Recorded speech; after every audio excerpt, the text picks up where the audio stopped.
शिव को पाने के लिए बहुत कहीं कोई आडंबर, कोई दिखावा नहीं, केवल विश्वास, केवल भरोसा शिव को। पार्वती माता ने भगवान शंकर को पाने के लिए कुछ नहीं करा, केवल शंकर के पार्थिव शिवलिंग का पूजन करा। पार्थिव लिंग बनाना, पार्थिव शिवलिंग बनाकर उसका पूजन करना, आराधना करना सुख देता।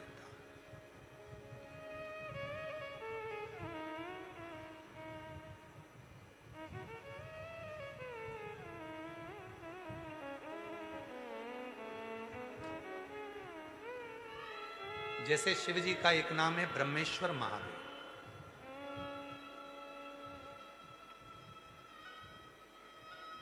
ये जो ब्रह्मेश्वर महादेव का जो नाम होता है,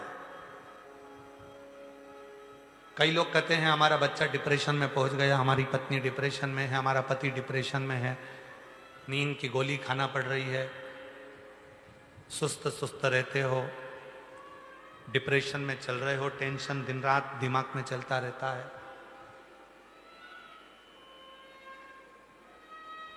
वो चिंता को मिटाया कैसे जाए?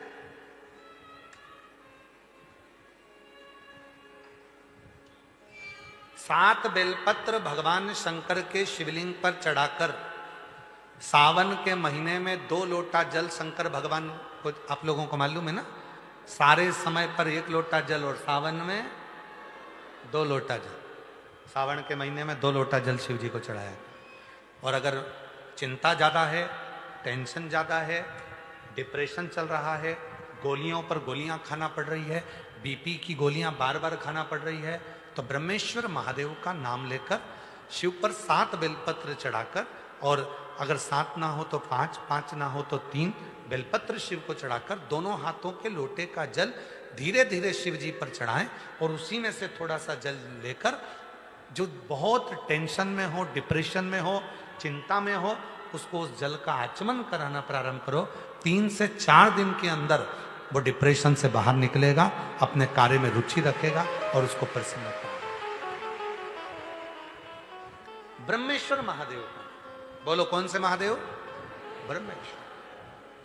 बोलो ब्रह्मेश्वर महादेव की। पार्थिव शिवलिंग के निर्माण को माता पार्वती जी ने किया और उसका फल मां जगत जननी जगदम्बा अंबा को प्राप्त। पार्थिव पार्थिव पूजन कभी भी खाली नहीं जाता, कभी खाली नहीं जाता। पार्थिव पूजन अगर किसी ने करी है तो खाली नहीं जाएगा। आप लोग 11 अगस्त को जो सावन की शिवरात्रि है, उस दिन जब आप शाम को 7 बजे पूजन करें, भले आपकी थाली में पूजन का सामान हो ना हो, केवल पार्थिव शिवलिंग बनाकर बैठ जाओ। जब हम जल चढ़ाएं, आप भी साथ में जल चढ़ाओ। धीरे धीरे बाबा को बस दिया लगाकर बैठ भी गए, कुछ भी नहीं है तो भी बेलपत्र पत्र चढ़ाकर अगर जल चढ़ाओगे साथ में, तो निश्चित है कि पार्थिव पूजन का फल तुमको प्राप्त जरूर है।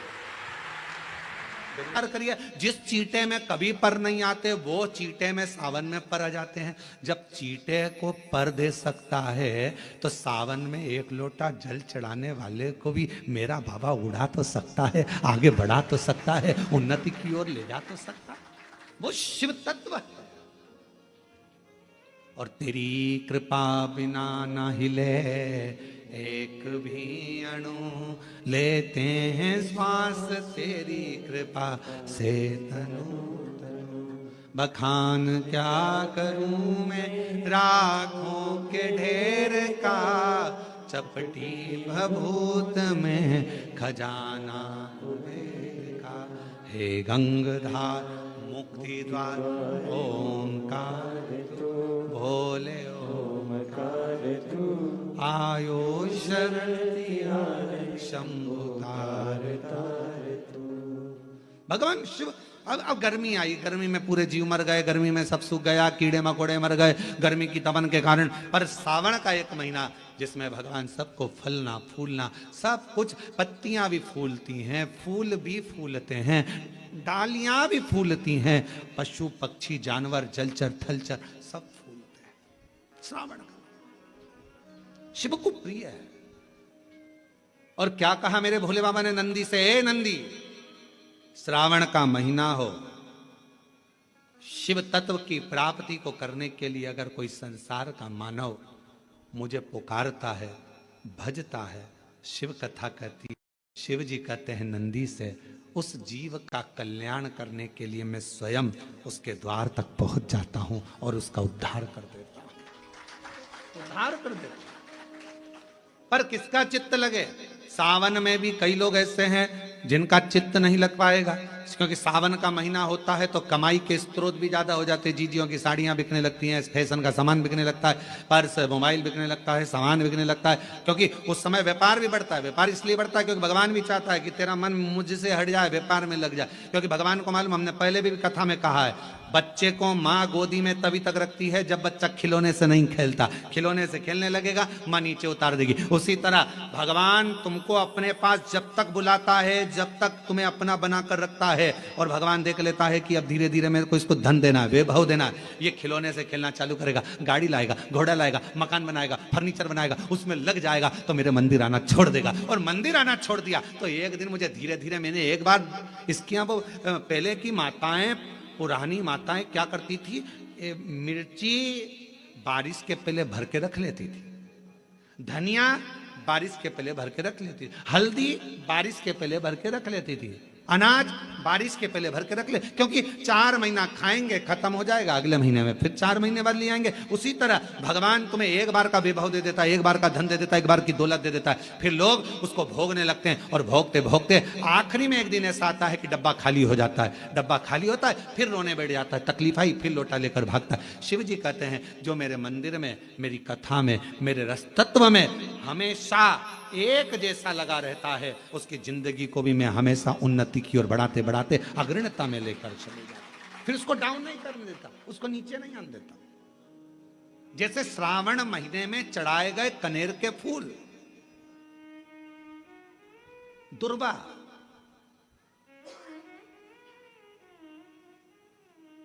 और हम सबसे कहेंगे, मान लो यदि कोई विशेष कोर्ट का केस चल रहा हो, कोई कोर्ट में कोई बातें चल रही हो, अदालत आदि में कोई कार्रवाई चल रही हो, कोई फाइल प्रशासनिक अधिकारियों के पास फंस गई हो और कुछ ना कुछ उसमें अपने को लगता है कि तकलीफ का प्रसंग है, तो हम कहेंगे शिव की आराधना करो, सत्यता पर जियो,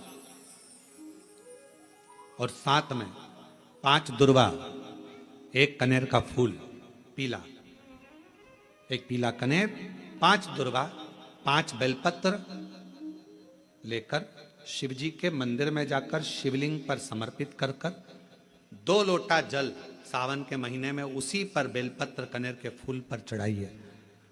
देव अधिदेव महादेव की कृपा होगी। ज्यादा से ज्यादा 6 महीना 7 महीना, इससे ज्यादा निर्णय आप ही के पक्ष में। हम शंकर जी को जल कहां बैठ के चढ़ाते हैं?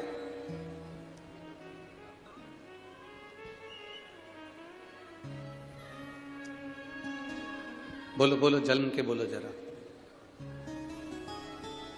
वैसे तो जो शिवलिंग होता है, उस शिवलिंग के आसपास कहीं पर भी बैठ जाओ जहां से जल बहता है, बस उस स्थान को छोड़कर। पर विशेष जल चढ़ाने का स्थान कहां से बताया गया? उत्तर की ओर मुख कर। हमें दक्षिण में बैठना है, उत्तर में मुख करना।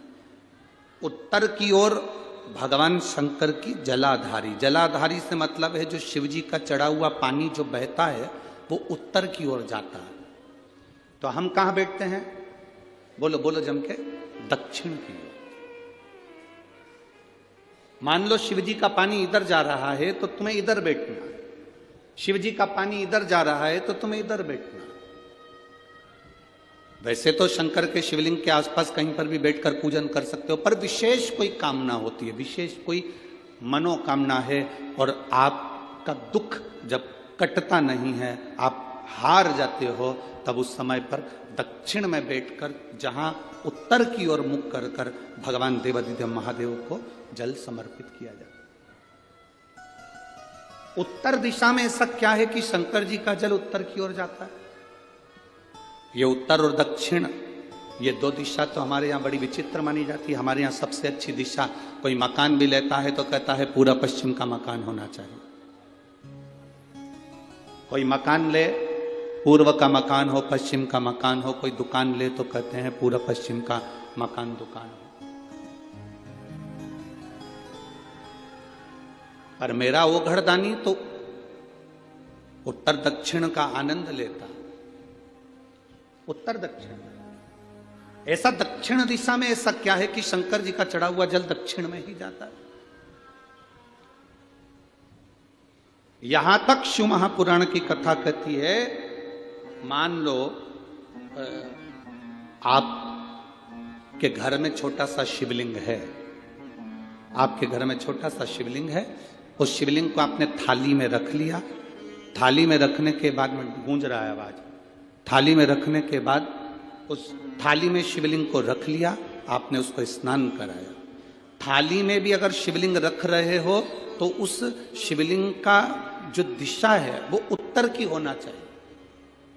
भले आप मंदिर में पूरा पश्चिम में बैठे हो, आपके घर का मंदिर तो पूरा पश्चिम में ही होगा। आपके घर का मंदिर कहाँ होगा? पूरा पश्चिम में। पर शिवलिंग की दिशा कहाँ रखना है? उसकी जलाधारी की दिशा कहाँ रखना है? जम के बोलो जरा। उत्तर।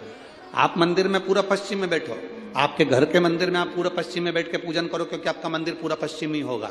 ऐसा कोई घर नहीं जिसके घर के अंदर मंदिर पूरा पश्चिम में नहीं है। आप पूरा पश्चिम में बैठो, पर शिवलिंग को थाली में भी रखो तो उसकी जलाधारी उत्तर की होना चाहिए।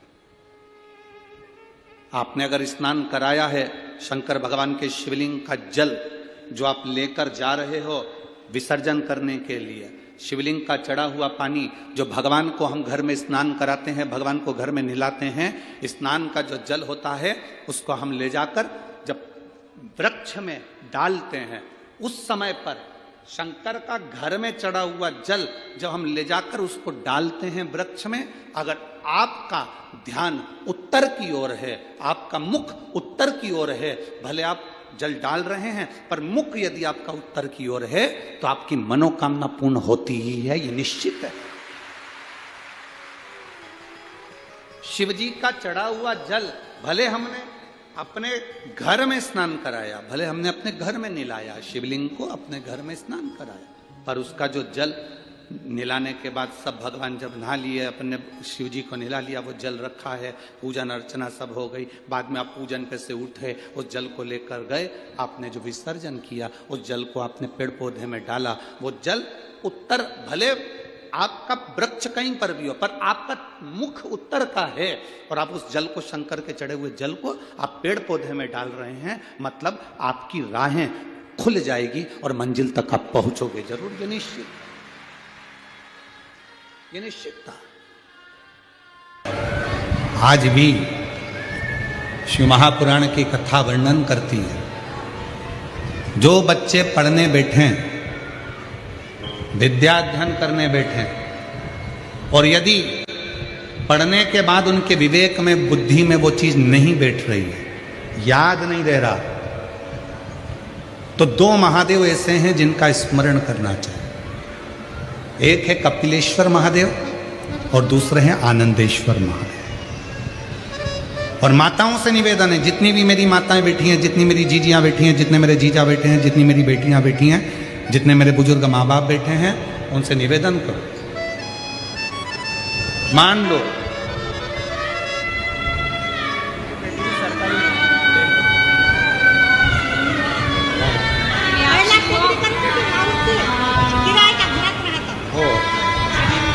अब हो गया खुद का बन गया,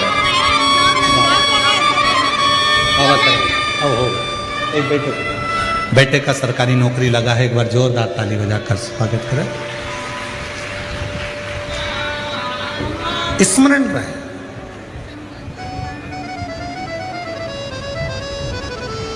स्मरण, प्रत्येक माता को स्मरण में रहना चाहिए। आप बच्चे से कहती हो पढ़ पढ़ पढ़ पढ़ पढ़ता नहीं। आप उसके पीछे पड़ जाती हो, वो पढ़ता नहीं, पढ़ भी लेगा तो याद रहता नहीं, स्मरण नहीं रहता। खुद बैठो, बच्चा कितना भी ट्यूशन चले जाए, कितनी भी कोचिंग चले जाए, कितने भी अच्छी कोचिंग में जाकर पढ़ ले, पर प्रत्येक घर की माता को, प्रत्येक घर के पिता को एक काम करना चाहिए, कम से कम 15 मिनट, 20 मिनट, आधा घंटा अपने बच्चों को पढ़ाने के लिए जरूर बैठना चाहिए। कई माताएं कहती हैं गुरुजी हमने ट्यूशन लगा दी, कोचिंग लगा दी, भले लगा दो, अपना बेटा है, तुम्हें नहीं आता ज़्यादा पढ़ाना, फिर भी उसके पास बैठो, वो कॉपी लेकर बैठेगा, पढ़ेगा। जितनी देर बैठ सकते हो उसके पास बैठो थोड़ा। और एक काम जरूर करो, उसको अच्छी विद्या अध्ययन कराओ, पढ़ाओ। साथ में आनंदेश्वर महादेव, कपिलेश्वर महादेव दोनों का नाम लेकर थोड़ा सा जल शिव जी को चढ़ाओ, और वो जल उस बच्चे को जरूर पिलाओ जिसकी बुद्धि में, जो याद करता है भूल जाता है, या पढ़ने में मन नहीं लगता, ध्यान नहीं लगता, खेलने में मन लगता है, ज़्यादा ध्यान पढ़ाई में नहीं जाता, उसको आनंदेश्वर महादेव और कपिलेश्वर महादेव, ये दो ऐसे। आनंदेश्वर महादेव, आनंद वो बालक जो जन्म लेते से ही अपनी माता को ज्ञान देते हैं, और कपिलेश्वर महादेव, कपिल मुनि, वो जो जन्म लेते से ही अपनी माता देवहूति को ज्ञान देते हैं। ये दो विद्वत्ता के विषय, विद्वत्ता की दोनों। कौन कौन से महादेव हैं? पहले जम के बोलो, आनंदेश्वर महादेव, दूसरे कपिलेश्वर, आनंदेश्वर और कपिलेश्वर। तो ये बच्चे भी चाह सकते, आपने पढ़ा ही नहीं इसको, लो इसको नाम प्रणाम करो। इसका आप ही रख दो कुछ नाम। अब 4 साल के हो तो नाम तो रखना, 1.5 साल के नाम रखो। शंभु प्रणाम कर, प्रणाम कर, प्रणाम कर शंभु। 4 साल के बाद हुई है, एक बार जोरदार ताली बजाओ। शंभु बेटे का सरकारी जॉब लगा है, बहुत बहुत साधुवाद, बधाई, खुशियों मनाओ। तो लग गया जॉब है, अब एक बेटे को देना है। आपकी कृपा से बस आपको तो लक्ष्मी मान हाँ, हाँ, एक बेटे के लिए जाओ। बेटा केरला में है। ओके। शिव कथा कह रही है, 2 महादेव ऐसे हैं, एक आनंदेश्वर, एक कपिलेश्वर, जो बुद्धि प्रखर कर, बुद्धि प्रबल कर।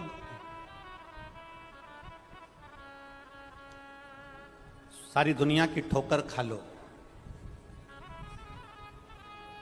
सारी दुनिया के हाथ जोड़ लो, सारी दुनिया से निवेदन कर लो, और उसके बाद भी तुम्हारी दुख की घड़ी समाप्त नहीं हो, तब प्रयास करना।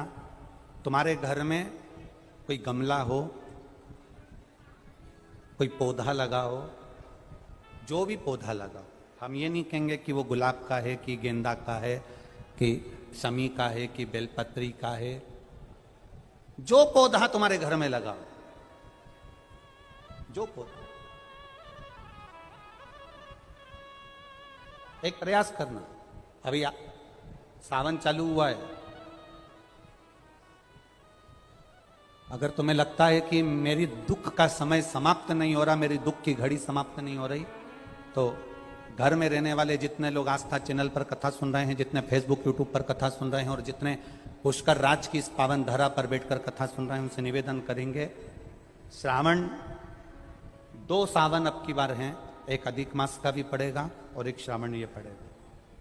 ये जब 2 श्रावण पड़ते हैं तो इसमें हरि और हर का मिलन होता है, हरि और हर का मिलन, क्योंकि अधिक मास जो है वो भगवान पुरुषोत्तम का है, भगवान विष्णु का, और सावन के मध्य में अगर पड़ रहा है तो देवाधिदेव महादेव के साथ भगवान हरि का मिलन हुआ है, इसलिए इसको हरिहर श्रावण कहते हैं। ये 2 महीने के श्रावण में अगर मान लो एक दिन आपका निकल भी गया, 2 दिन आपके छूट भी गए, कोई दिक्कत की बात नहीं। जिस जो पेड़ तुम्हारे यहां लगा हो, जो पौधा तुम्हारे यहां लगा हो, जो वृक्ष तुम्हारे यहां लगा हो, जो क्यारा तुम्हारे यहां हो, कुंडी तुम्हारे यहां हो, उसी की मिट्टी को, उसी के पेड़ के नीचे, उसी पौधे के नीचे, उस मिट्टी को थोड़ा सा हाथ से उसको उठाकर एक लिंग की आकृति बना लें। उसमें जलाधारी बनाने की जरूरत नहीं, केवल लिंग की आकृति बनाकर उसी की पूजन वहीं कर कर पानी चढ़ाकर 15 से 20 मिनट बाद अपना काम करने के बाद उसी को उसी मिट्टी में विसर्जन कर दें अपनी कामना कर कर। देव अधिदेव महादेव 2 महीने के बाद क्या देगा ये वही जान सकता है। वो क्या प्रदान करेगा ये उसके ऊपर। देख लिया हमने, बहुत बहुत प्रयास कर कर देख लिया, सारी दुनिया का हमने प्रयोग कर कर देख लिया। इनसे भी पूछा, उन्होंने कहा वाशरूम इधर बना दो, वास्तु शास्त्री ने कहा ये बना दो, ज्योतिषाचार्य ने कहा ये बना दो, उन्होंने कहा ये बना दो, उन्होंने कहा वो बना दो। हमने दुनिया का काम कर कर देख लिया, हाथों की अंगूठियां बदल कर देख ली, नग आभूषण बदल कर देख लिए, सोने की दिशा बदल कर देख ली, सीढ़ियों की दिशा बदल कर देख ली। अब जब सारी दिशा बदल कर देख ली, सारा काम कर कर देख लिया, उसके बाद भी अगर हमारी ग्रह दशा नहीं सुधरे, हमने सबके दरवाजे जाकर देख लिया, देवी देवताओं के भी धोख धोख के देख लिया, पर जब भी अगर हमारी दशा ना सुधरे तो फिर कहीं मत जाना, महादेव के चरणों में जाकर बस उसकी आराधना में लग जाना, फिर वो संभाल ले।